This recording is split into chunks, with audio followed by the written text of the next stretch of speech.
In today's class, we can see about the structure of mitochondria and plastids.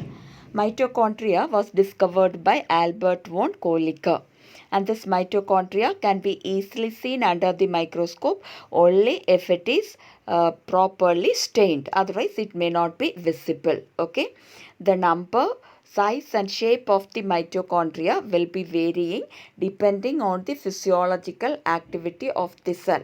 Okay, if a cell is more active, if a cell is in need of more amount of energy, such cells will be having more number of mitochondria, okay, in order to produce more amount of energy. Yes. And when we see the shape of this mitochondria, it is sausage or cylindrical in shape. Okay, the mitochondria is a sausage or cylindrical in shape. And when we see the size of this mitochondria, the diameter is 0.2 to 1 micrometer and the length is 1 to 4.1 micrometer. Okay, on an average, the diameter can be 0.5 micrometer and the length will be 1 to 4.1 micrometer. Okay, and now when we see the structure of this mitochondria, the mitochondria is surrounded by a double layered membrane. You can see in the picture it is having a double layered membrane. Okay, the outer membrane, this is the outer membrane and the inner membrane. Okay, so two membranes are there, and these two membranes will divide the lumen of this mitochondria into two aqueous compartments. Okay, so what is lumen? You can see the cavity here. This is the cavity of which is seen in between the inner and the outer membrane, and this is the cavity which is present within the inner membrane, isn't it? So we can say the outer membrane and the inner membrane will be dividing the lumen. Lumen means cavity, lumen of the mitochondria into two aqueous compartments. Aqueous compartments means fluid filled compartment. So what are the two compartments? One is the outer compartment, other one is the inner compartment. Okay, the inner compartment is filled with a dense homogeneous matrix fluid called what? Matrix. Okay, we can say the inner compartment is filled with, so this is the inner compartment. It is filled with a dense homogeneous matrix. Okay, a fluid substance called what? Matrix is present in the inner compartment. Okay, the outer membrane forms a limiting boundary of the organelle. So this is the boundary of this organelle, isn't it? So the outer membrane will form the limiting boundary of the organelle, and the inner membrane will form a number of infoldings which is called as cristae. You can see the infoldings here. Okay, can you see it? So these are the infoldings of this inner membrane, and these infoldings are called as what? Cristae. It is called the cristae. Cristae is plural or crista is singular. Okay, so these infoldings are called as cristae. What is the use of this cristae? It increase the surface area. Okay, instead of the membrane like this, it is extending like this, so it is increasing the surface area of the membrane. Okay, so the inner membrane forms a number of infoldings called crista, and the crista will be facing towards the matrix and they increase the surface area. Okay, the two membranes have their own specific enzymes which are associated with the function of the mitochondria. That is, the outer membrane is having its own enzymes and the inner membrane is having its own enzymes which are essential for the functioning of the mitochondria. Okay, these mitochondria are considered as the sites of aerobic respiration. What is aerobic respiration? Respiration which takes place in the presence of oxygen. In 10th, you have studied the respiration can take place in the presence of oxygen, in the absence of oxygen, or in the lack of oxygen in our muscle cells, isn't it? So here this mitochondria is the site where which respiration occurs? Aerobic respiration. That means in the presence of oxygen, the respiration occurs. What is respiration? It is not just taking in oxygen and leaving out carbon dioxide. That is breathing. Okay, respiration means inside the cell, the food material will be broken down to release energy. So that process we say it as cellular respiration. So mitochondria is the site of such aerobic respiration which takes place in the presence of oxygen. Okay, and as a result of it, it produces energy in the form of ATP. Okay, and so the mitochondria is called as the powerhouse of the cell. So why the mitochondria is called the powerhouse of the cell? Because they produce energy and it is stored in the form of ATP molecules, and this energy can be used for the various functions, various processes, or the various activities which takes place inside the cell. For that, this ATP can be utilized. Okay. Now, the matrix of this mitochondria contains a single circular DNA. So, here you can see the DNA, but in this diagram it is not showing a single circular DNA. 2, 3 are there, isn't it? Actually, the matrix of this mitochondria contains a single circular DNA molecule. Then it is having the ribosomes as well as a few RNA will also be present. Okay, and all these are essential for the synthesis of proteins. Okay, so what are essential for the synthesis of protein? The DNA, RNA and ribosomes. Ribosomes which is present in this mitochondria is 70S ribosome. 70S means they represent the Svedberg's unit of sedimentation coefficient. Okay, so it is an indirect measurement of the mass. Okay, so based on that, the ribosome is named as 70S ribosome. So in mitochondria, the ribosome which is present is 70S.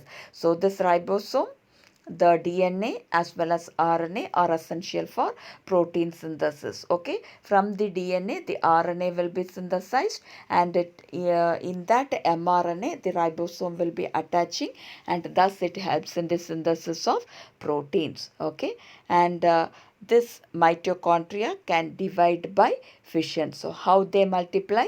They divide by fission. Okay, I hope you might have understood the structure of mitochondria. Next is the plastids. These plastids were first discovered and named by Ernest Haeckel. And the plastids are the organelles which are found in all the plant cells and in euglenoids. Okay, euglenoids which belong to protistans. Okay, so only in these organisms the plastids are present, and the plastids are absent in animal cells. Okay, and it can also be easily observed under the microscope because they are little large in size, so they can be easily observed under the microscope. Okay, and these plastids bear some pigments, specific pigments in them, which impart the specific colors to the plants. So what type of pigment is present in the plastids? That type of color can be expressed in the plant parts, whether it is flower or fruit or leaf, etc. Okay, and based on the type of the pigments present in the plastids can be classified into three types. They are chloroplast, chromoplast and leucoplast. Okay, so based on the type of pigment present in the plastids can be classified into chloroplast, chromoplast and leucoplast. Okay, the chloroplast contains the chlorophyll and carotenoid pigments. Okay, so which pigments are present in chloroplast? It contains the chlorophyll and the carotenoid pigment. Chloroplast means it is having the green colored pigment. That's why it is named as chloroplast. So mainly they contain the green colored pigment chlorophyll, and in addition carotenoid pigments are there, and these pigments are responsible for trapping the light energy which is essential for photosynthesis. So for photosynthesis to take place, the light energy has to be trapped, isn't it? So which will be trapping the light energy? The chlorophyll pigments as well as the other carotenoid pigments will help in trapping the light energy which can be used for photosynthesis. Okay. In chromoplast, chromoplast is the colored plastid. Chromo means color, chrome means color, isn't it? So chromoplast is the colored plastid. What is present? The fat soluble carotenoid pigments like carotene, xanthophylls and the related pigments are present.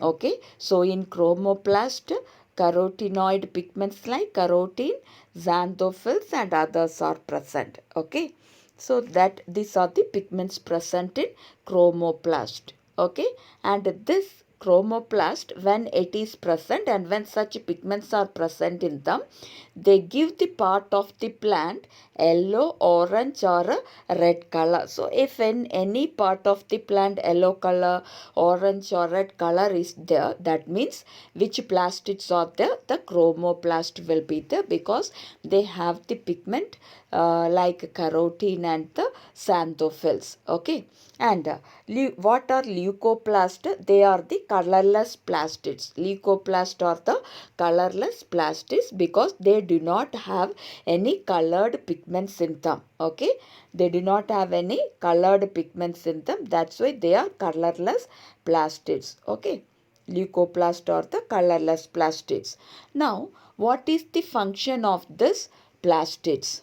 They are essential for, or they are useful in storing the nutrients. Okay, these are color plastids which are having varied shape and size, and they are used for storing nutrients. That is amylo. It is of three types. Mainly we can say the leucoplast is of three types.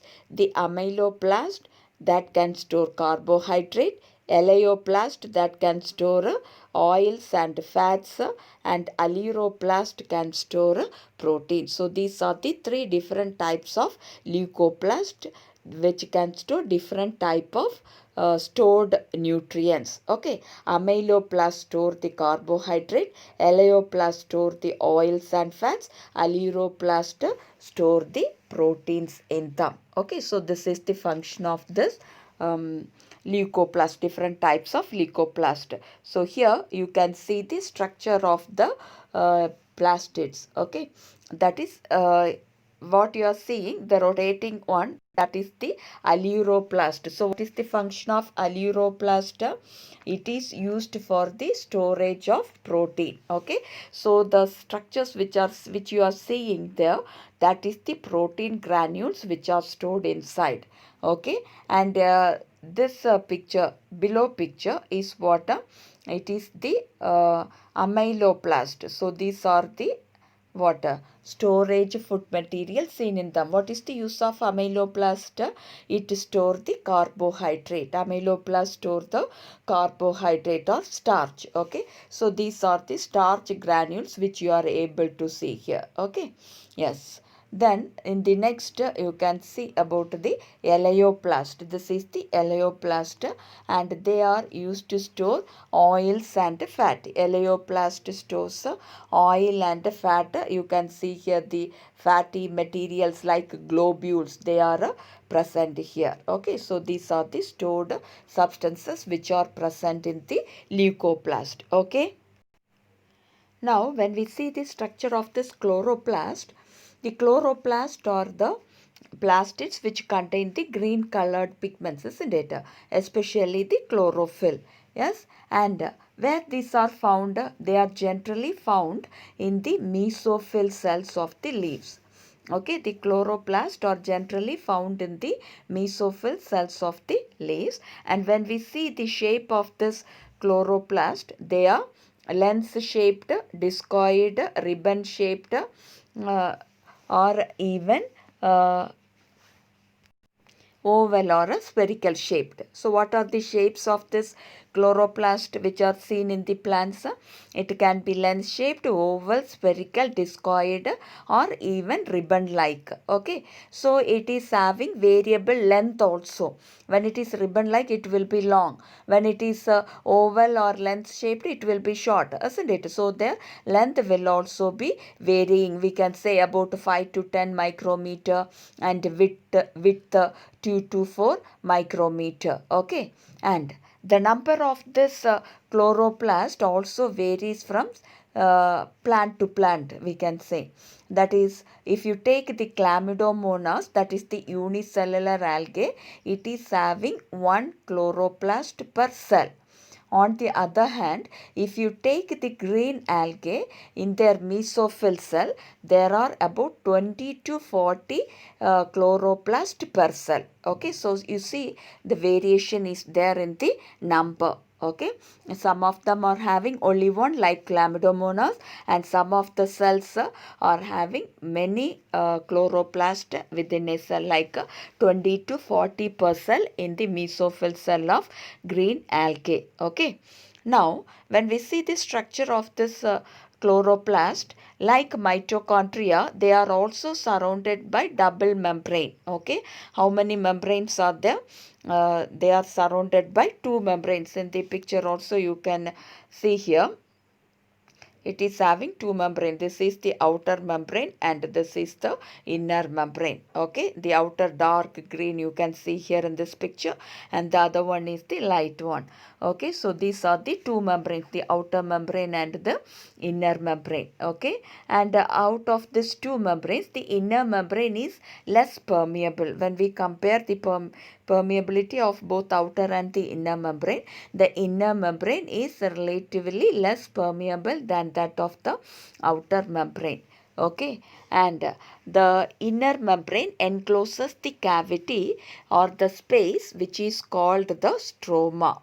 Okay, the space which is limited by the inner membrane is said to be as stroma. So this space we can say it as the stroma, in which the other structures are present, like the grana and the thylakoid membranes are present. Okay, so we can see here this is the stroma.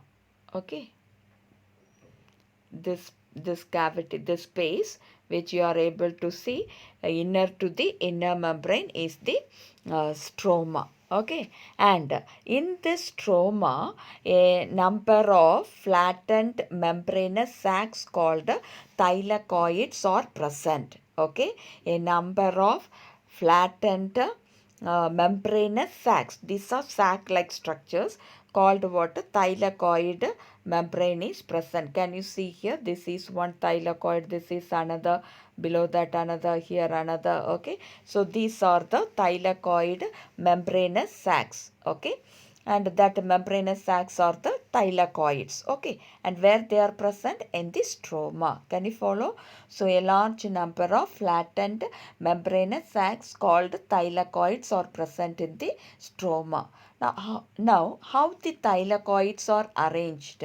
They are arranged in stacks. Stacks means in bundles, like the piles of a coins. See, suppose if you are arranging a few coins one above the other, how it looks like that only these thylakoids also are arranged one above the other. Okay, so they are similar to that of the piles of coins. Okay, so we can say the thylakoids are stacked together to form the grana. Okay, so these thylakoids, if this is one membrane thylakoid, this is another, this is another, this is another, so it looks like a pile of coin, isn't it? And this whole structure is called what? Grana. Can you follow? That a single stack of thylakoid is called as grana. Okay, a single stack means a single bundle. In that single bundle, many thylakoid will be there. Okay, and that is said to be as grana. Singular we can say it as granum. Okay, plural is grana. And or we can also say it as intergranal thylakoids. Okay, Now, there are flat membranous tubules which will be connecting the thylakoids of the different grana. You can see here, this is one tubule. Okay, like that here you can see another tubule is there. Here you can see another tubule. Carefully if you see, you can see that. Okay, so what is that? They are interconnecting tubules which connect the thylakoids of grana. Okay, we can say there are flat membranous tubules which connect the thylakoids of different grana, and they are called as stroma lamellae. What is it called? Stroma lamellae. So what is stroma lamellae? These are tubular structures. They are also membrane only, formed of membrane. So these are membranous tubules which will be connecting the thylakoids of the different grana. Okay. Then the membrane of the thylakoid is also enclosed. It is also having a space inside. Okay. So the membrane of thylakoid encloses a space inside called the lumen. So you can see this is a thylakoid. So inside that thylakoid what is present? Space is there. Here you can see the space here, isn't it? That space is called as a lumen. Okay. Then the stroma of the chloroplast contains enzymes which are required for the synthesis of various nutrients like carbohydrates and proteins. So where the enzymes are there, the stroma, this is the stroma. The stroma of this chloroplast contains various enzymes which are required for the synthesis of carbohydrates, proteins, etc. Okay, just similar to that of the mitochondria, chloroplast also contains small double-stranded circular DNA molecules as well as ribosomes. So what is present in chloroplast? It also contains what? A small circular DNA. It is double-stranded circular DNA and some ribosomes are there. Okay, where is it present? In the stroma, just like that of the mitochondria. And what will be their function? They are essential for the synthesis of protein. So the DNA and the ribosomes, even RNA will also be there. They help in the synthesis of protein. So from the DNA, RNA will be formed. From the RNA, the protein will be synthesized. Okay. Then, where the chlorophyll pigments are present? The chlorophyll pigments are present in the thylakoid membrane. So, in this thylakoid membranes only, the chlorophyll pigments are present, okay, which are responsible for trapping the solar energy or the light energy, which can be used for the synthesis of food. Okay, the ribosomes which is present in the chloroplast are also 70S ribosome. They are smaller ribosome, that is 70S ribosome. But if you see the in the cell cytoplasm, the ribosomes which are present are 80S. That is somewhat larger ribosomes are there. But in the matrix of this chloroplast, that is in the stroma of the chloroplast, the ribosome which is present is small ribosome, that is it is 70S ribosome. Okay, so with the help of this ribosome, with the help of the DNA, RNA will be synthesized, and from that the protein can be synthesized. Okay, so this is about the chloroplast.